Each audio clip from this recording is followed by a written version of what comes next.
संवत्सर चलता है। जैसे आप सन कहते हैं कि 1 जनवरी से सन शुरू होता है, नया वर्ष प्रारंभ होता है, हम भारतीयों का नया वर्ष संवत्सर से चलता है, पहले नवरात्रि से चलता है।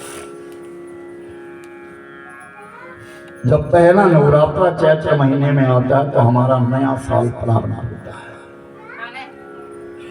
उसमें पंचांग लिखा गया है जिसको हम पतरा कहते हैं, उसके अनुकूल ही हर कार्य किए जाते हैं। शुभ दिन देखा जाता है, कौन से समय में कौन सा काम किया जाता है, ये सब उस पंचांग में है। और वो पंचांग का नाम है विक्रमादित्य। उस संवत का नाम है विक्रमी संवत। और आज 2082, आज से 2082 पहले एक राजा हुए जिनका नाम था विक्रमादित्य, जिन्होंने हरिद्वार की नगरी की हर की पौड़ी का निर्माण किया। बड़ा भाई जिनका नाम है भरतरी। बड़ी पावन गाथा है, सब ध्यान से श्रवण करना। राजा भरतरी, पत्नी का नाम है पिंगला, छोटा भाई है जिसका नाम विक्रम है, सुयोग्य है, सुकुशल है। ऐसा वो विक्रमादित्य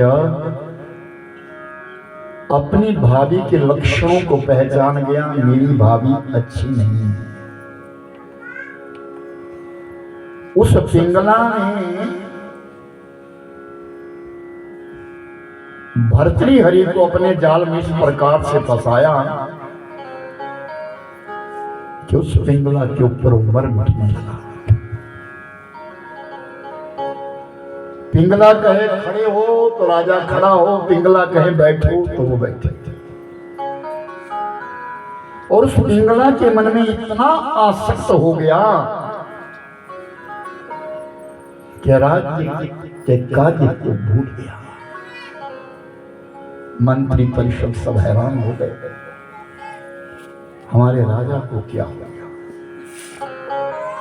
पिंगला मदिरा पिलाने लगी, अपने पति को पथ भ्रष्ट करने लगे। विक्रम बारंबार समझाने की कोशिश करता है, लेकिन पिंगला भर्तृहरि तक विक्रमादित्य को पहुंचने नहीं देती। उस पिंगला के अवैध संबंध है जिनका पता विक्रमादित्य को लग गया। और विक्रमादित्य चाहता मैं अपने भाई से शिकायत करूं, राजा भर्तृहरि से मैं शिकायत करूं। आज वो जा रहा है शिकायत करने के लिए। उससे पहले पिंगला जाकर के पहुंच गई एक धनी मनी व्यक्ति को लेकर के, नगर का धनी व्यक्ति है। और उस व्यक्ति को कहा कि जो मैं कहूं वो तुम्हें हाँ करनी होगी, अगर तू नहीं करेगा तो तेरे लिए राजदंड दिलवाऊंगा। पिंगला चली गई। विक्रमादित्य का पता है कि आज वो मेरी शिकायत करेगा, क्योंकि विक्रमादित्य ने पिंगला के वैश्यवृत्ति को देख लिया था। पिंगला जानती है मेरी शिकायत करने के लिए आज विक्रम आएगा। उससे पहले धनी मनी व्यक्ति को लेकर के और राजा भर्तृहरि के पास पहुंचे और कहती है, राजन तुम्हारा जो छोटा भाई है वो बहुत उपद्रवी है, उसकी करतूत में सामने लाए हूं। ये सामने देखो, ये नगर सेठ है और इस नगर सेठ की कन्या के साथ विक्रमादित्य अभद्र व्यवहार कर रहा है। नगर सेठ से पूछा क्या सत्य है? हाँ महाराज, ये सत्य है। झूठ मूठ में लांछन लगा दिया और इतने में विक्रमादित्य आ ही रहा था। जैसे ही महलों में प्रवेश करता है, भर्तृहरि ने कहा लौट जाओ, मेरे राज्य में मत रहना, तुमने वो अनर्थ किया है जो हमारी वंश परंपरा के अनुकूल नहीं है, प्रतिकूल है। और विक्रमादित्य को निकाल दिया। याद रखना, जिनके नाम से पंचांग चलता है, विक्रमी संवत चलता है, ये कथा आज से 2082 वर्ष पूर्व नारी चरित्र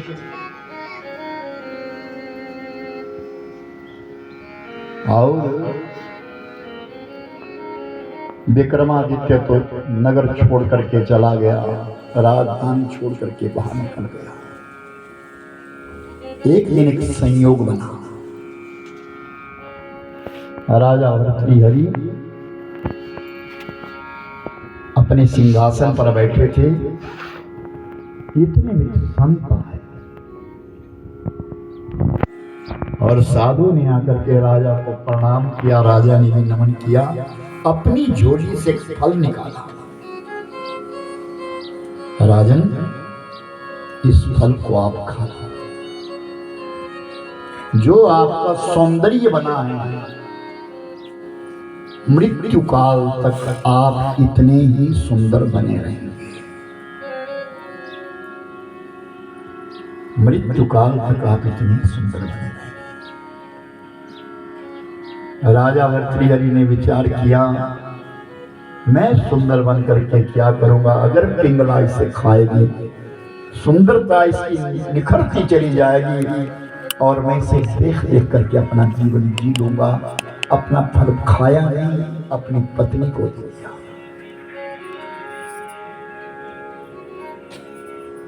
वो फल जब पिंगला के हाथों में गया और पिंगला ने भी जब उसकी महिमा सुनी तो फल नहीं खाया। पिंगला जिस दरोगा के संग में रहती थी, उस दरोगा को फल दे दिया। वो तू मेरा प्रिय है, तुझसे मैं प्रेम करती हूं, तुझसे मैं प्रीति करती हूं, इस फल को तुम खाओ।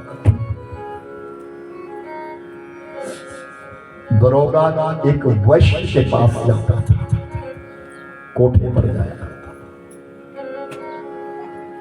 दरोगा ने वो फल नहीं खाया और वैश्यालय में चला गया, कोठे पे चला गया। जिस वैश्य के साथ वो मन व्यवहार करता था, उस वैश्य नारी के आगे फल रखा और कहा, प्रिय, ये फल तुम खा लो, जितनी तुम सुंदर हो इतनी सुंदर बनी रहोगी, तुम्हारे लिए बुढ़ापा नहीं आएगा। उस वैश्य नारी ने विचार किया, मेरा जीवन तो दुष्कर्म करते करते बीत रहा है और मेरी सुंदरता अगर इतनी बनी रही तो मृत्यु पर्यंत मुझे दुष्कर्म ही करना होगा।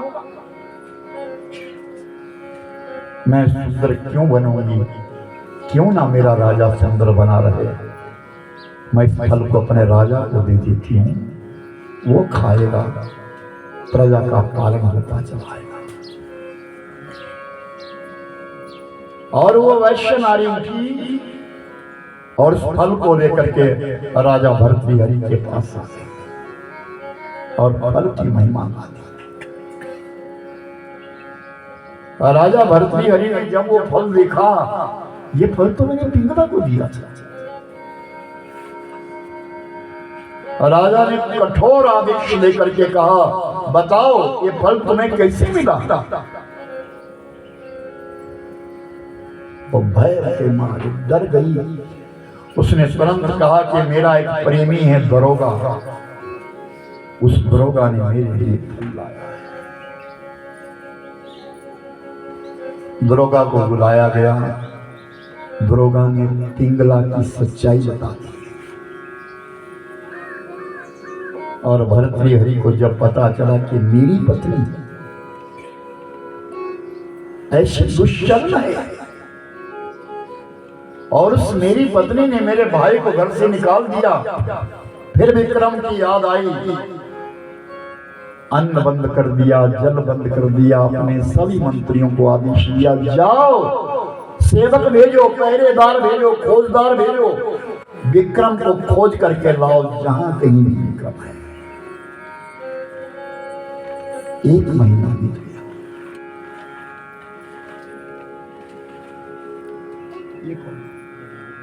महीने के पश्चात विक्रमादित्य को लेकर के आए और अपने भाई का हाल देकर के विक्रमादित्य ने अपने भाई से कहा, भाई मैंने कोई दुष्कर्म नहीं किया है, ये सब भाभी का कृत्य है।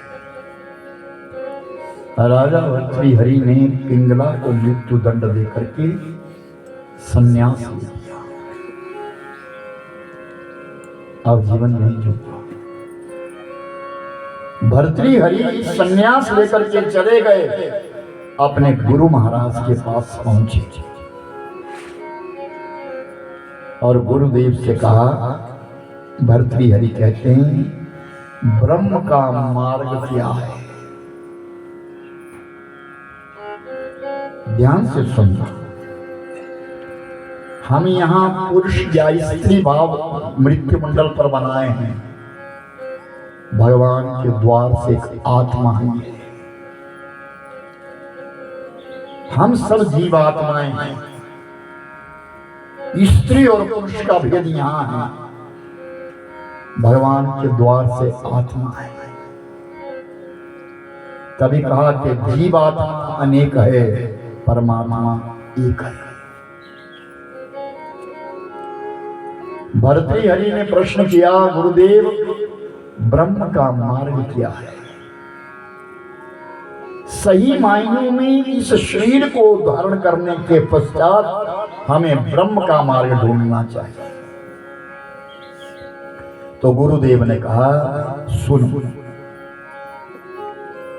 सबसे पहली बात, व्यक्ति को जिसको ब्रह्म के मार्ग पर चलना है, अपने दुर्ग में रहना। दुर्ग यानी किला, अपने किले में रहना। उत्तम और स्वादिष्ट भोजन करना, दूसरा सूत्र। तीसरा सूत्र, हमेशा फूलों की शैया के ऊपर सोना। और चौथा सूत्र है सदा घोड़े पर सवार रहना। राजा भर्तृहरि ने कहा, गुरुदेव मैं आपकी वाणी को समझ नहीं सका, विस्तार पूर्वक बताइए कि जो आपने मुझे कहा इसका तात्पर्य क्या है? दुर्ग में रहना यानी अपनी मर्यादा में रहना। तुम देश घूमो, विदेश घूमो, मॉडर्न बनो, जितना मर्जी उच्च से उच्च शिक्षा ग्रहण करो, लेकिन अपनी मर्यादा में दुर्ग में। ये पहला सूत्र है ब्रह्म के मार्ग का, मानव जीवन का। तुम कहीं भी रहो, देश रहो, विदेश रहो, उच्च से उच्च शिक्षा प्राप्त कर लो, जितना मर्जी मॉडर्न बन जाओ, लेकिन मर्यादा में। ये दुर्ग में रहना पहला सूत्र है। उत्तम और स्वादिष्ट भोजन करना, दूसरा सूत्र। जब तक भूख ना लगे तब तक भोजन मत करना। जब भूख लगती है तो ये भी पता नहीं चलता कि नमक पूरा है या नहीं। सूखी रोटी भी तुम्हारे लिए अमल लग जाएगी कि मानुष को भोजन तभी करना चाहिए जब उसको भूख लगे। अगर तुम्हारा पेट भरा हुआ है तो तुम्हारे सामने जो मर्जी रख दो, वो तुमको अच्छा नहीं लगेगा। स्वादिष्ट भोजन उसे कहते हैं कि भूख लगने के ऊपर जो भोजन किया जाए वो सबसे स्वाद है। तुमको अगर भूख लगी है नमक और रोटी दे दो, खाओ, आपको उससे प्रसाद कुछ नहीं लगेगा, क्योंकि आपको भूख है। आपकी जठराग्नि ऊंची हुई है। हर व्यक्ति के अंदर जठराग्नि है। दांत गिरने शुरू हो जाए, समझ लेना जठराग्नि मंद पड़ती जा रही है, मंदाग्नि प्रारंभ हो रही है। उस मंदाग्नि आते ही व्यक्ति को कठोर वस्तुएं नहीं खानी चाहिए। कोई कहता है मैं दांत लगा देता हूं, तू चने चबाएगा, चने तो चबा लेगा लेकिन पचाएगा कौन? अंदर जो जठराग्नि है, जो भट्टी है ना जल रही है, जो वो तो मंद पड़ गई है, उसकी आग तो बुझ चुकी है। इसलिए कभी तरल पदार्थ, तरल पदार्थ। फिर कहा फूलों की शैया पर सोना, ये तीसरा शब्द है। जब तक नींद ना लगे तब तक सोना। जब नींद आ जाए तो तुम्हारे लिए फूलों की शैया है। एक राजमहल के बाहर एक फकीर सोया था। कहां? तंदूर था बाहर, किसी ने लगाया, उस तंदूर के कोने में सो गया। सर्दी का मौसम था। राजा का नियम था, प्रातः काल उठता था और अपने महल की परिक्रमा करता था। बहुत सारे लोग आज भी जाते हैं, सुबह उठेंगे, अपनी सारी खेती को देख करके आएंगे, आहा हमारी खेती कोई सुख तो नहीं है। यह क्रम बनता है जमींदारों का। वो अपनी खेती को चारों तरफ देखते, निहारते, क्या हुआ। तो राजा प्रातः काल उठ करके अपने भवन की, अपने महल की परिक्रमा करता था। परिक्रमा करते करते बाहर एक संत मिले जो उठे थे। तो राजा, सर्दी थी, माघ का महीना था। राजा ने पूछा, बाबा रात कैसी बीती? तो बाबा कहते हैं कुछ आप जैसी, कुछ आपसे भी अच्छी। राजा ने कहा, मूर्ख क्या कह रहा है? तू यहाँ चिथड़ों पर, थैलों के ऊपर सोया हुआ है, मैं मखमल पे सोया हुआ हूं। ये क्या कह रहा है कि कुछ आप जैसी और कुछ आपसे भी अच्छी? हाँ राजन, पहले मुझे सर्दी लग रही थी, लेकिन जब मैं यहाँ थैला बिछाया और इसके ऊपर सो गया, नींद आ गई, तो जैसे आप थे मखमल के ऊपर वैसा ही मैं इस थैले के ऊपर था, कि हम दोनों नींद में थे। वो तो ही आप, और आपसे अच्छी वो है कि आपकी नींद टूटी, आपको प्रजा की चिंता हो गई, अब क्या करना, अब क्या करना, अब क्या करना। मेरे लिए कोई चिंता ही नहीं, मैं तो पत्नी, वो आपसे भी अच्छी। बाबा रे मौज फकीरा दी, बाबा रे मौज बाबा रे मौज फकीरा दी, बाबा रे मौज फकीरा दी, बाबा रे मौज फकीरा दी, बाबा रे मौज फकीरा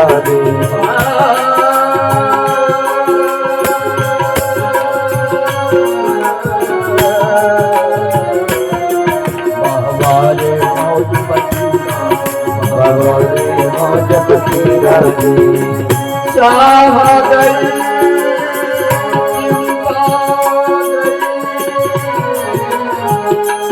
मनवा दे परवा, बाबा रे मौज फकीरा, बाबा रे मौज फकीरा दी, बाबा रे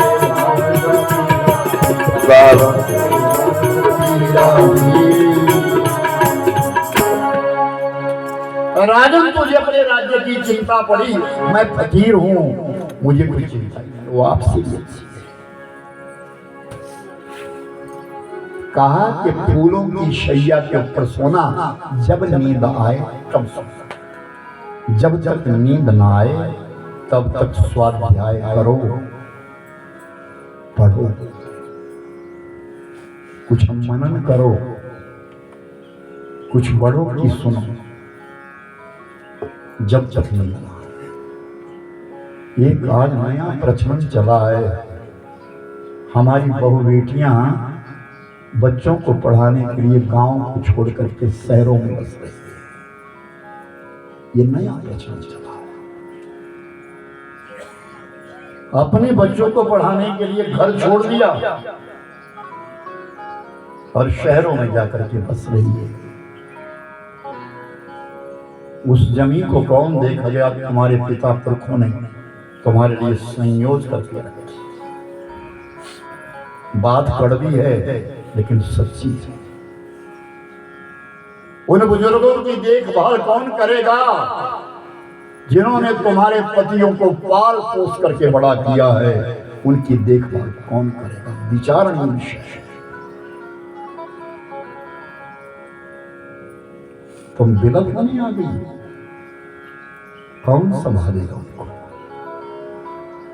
और मैं तो दावे से कहता हूं, क्योंकि मैं दुनिया में जाता हूं, देखता हूं हर जगह का प्रचलन ऐसा हो रहा है। प्रातः काल जो अपने बच्चों को तैयार करके पाठशाला भेज देगी, दिन भर क्या करेगी?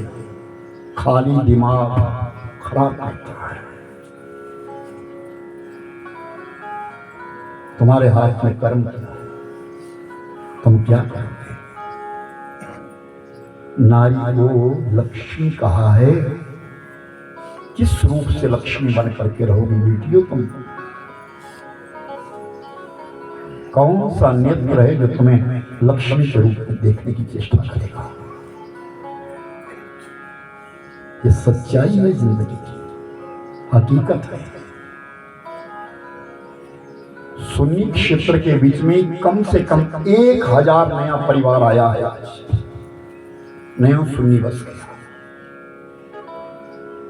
मैं चारों दिशाओं में जाता हूँ, पूछता हूँ ये लोग कहाँ से आ गए? कुछ नहीं जी, कोई साकरा से आया, कोई उधर से आया, कोई उधर से आया, बच्चों को पढ़ाने आया। अरे वाह, माँ बाप बोलो अकेले, जगह में उजाड़ हो गए। क्या पहले मोर नहीं थे? क्या पहले पशु पंछी नहीं थे? बहाना करके उजाड़ बहुत हो गई, तब भी तो लोग उसे संभालते थे। बहाने मत है। निर्णय तुम्हें करना है। हमें अपने दुर्ग में रहना है या बाहर जाना है, ये निर्णय तुम्हें करना है। चौथा और विशेष, सदा घोड़े पर सवार रहना ब्रह्म को पाने के लिए, यानी अपने धर्म के लिए हमेशा तैयार रहना। हमारे धर्म पर कोई आंच ना आए, इसलिए हमेशा तैयार। कोई तुम्हारे मंदिर को तोड़ने की चेष्टा करे तो गर्दन काट देना, उसका पाप नहीं बनेगा।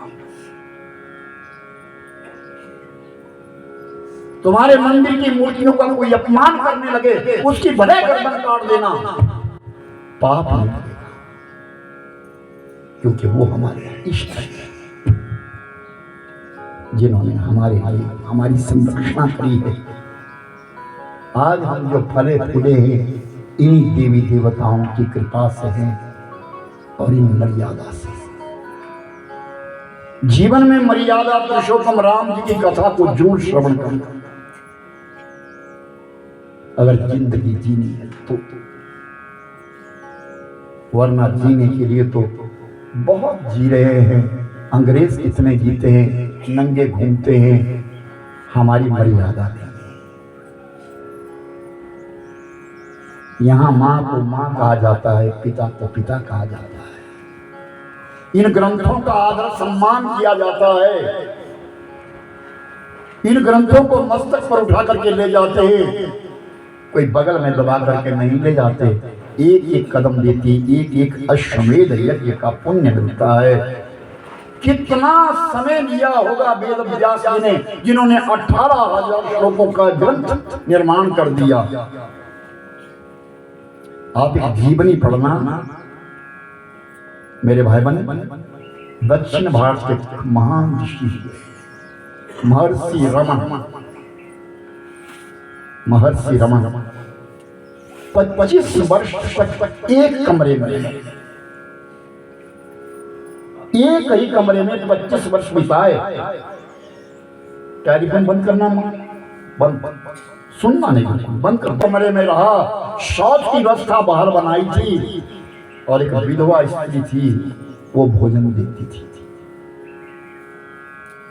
और जब वो भोजन लेकर के आती थी तो महर्षि रमन कहते, बेटी तू भी खा ले। नहीं बाबा, आज एकादशी, आज पूर्णमासी, आज ऐसा है, वो बहाना लगा देती थी। तो महर्षि रमन ने कहा, ध्यान देना।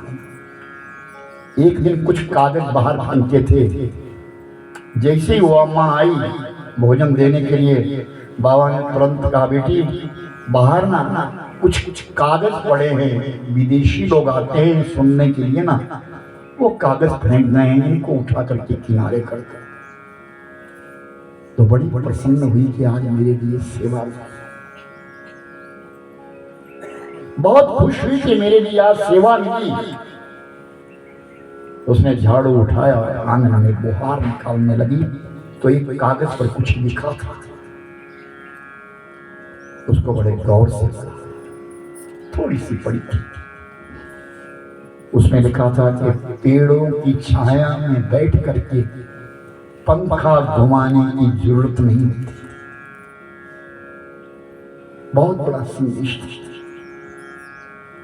बाबा, इस कागज में कुछ लिखा है, कहीं ये आपके काम का तो नहीं है? बाबा को मालूम है क्या लिखा है, उन्होंने फेंक करके किया है। हाँ बेटी, इधर लेकर के आओ, एक काम का है। तूने इसको पढ़ा तो बाबा, लेकिन समझी नहीं। सुन बेटी, कोई गर्मी में तपा हुआ आ रहा है ना, पेड़ों की छाया में बैठ गया। जब वो पेड़ों की छाया में लेट गया तो उसके ऊपर पंखा झुलाने की जरूरत नहीं है, क्योंकि उसके ऊपर तो छाया पड़ चुकी है। तुम महापुरुषों की शरण में आ जाती हो और आकर के फिर भोजन नहीं करती। जो देवी देवताओं की शरण में चला जाता है उसका कल्याण निश्चित हो जाता है। जब हम देवी देवताओं की शरण में चले जाते हैं तो निश्चित रूप से मानिए हमारा कल्याण है। आज जो तुम फल और फूल रहे, इन देवी देवताओं की कृपा से वो सब सीधा जय। ये आप बनाए रखना, ये सम्मान बनाए रखना, अपने गुरुजनों का आदर मान सम्मान बनाए रखना, अपने बुजुर्गों का आदर सम्मान बनाए रखना। चत्वारि तस्य वर्धन्ते आयु कीर्ति यशो बलम। 4 चीजें उस व्यक्ति की बढ़ जाती है। कौन? वृद्धोपसेवनार्थाया, जो बड़े बूढ़े बुजुर्गों की सेवा करता है, उनके पास बैठता है, उसकी आयु बढ़ती है, उसका बल बढ़ता है, उसका धन बढ़ता है, उसका यश बढ़ता है।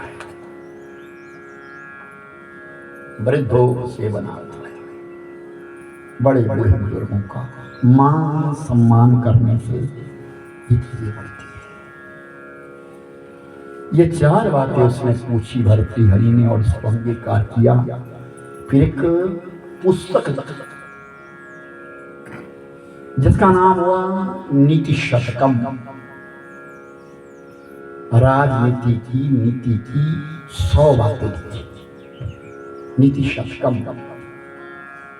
एक दूसरी पुस्तक लिखी जिसका नाम रखा श्रृंगार शतकम।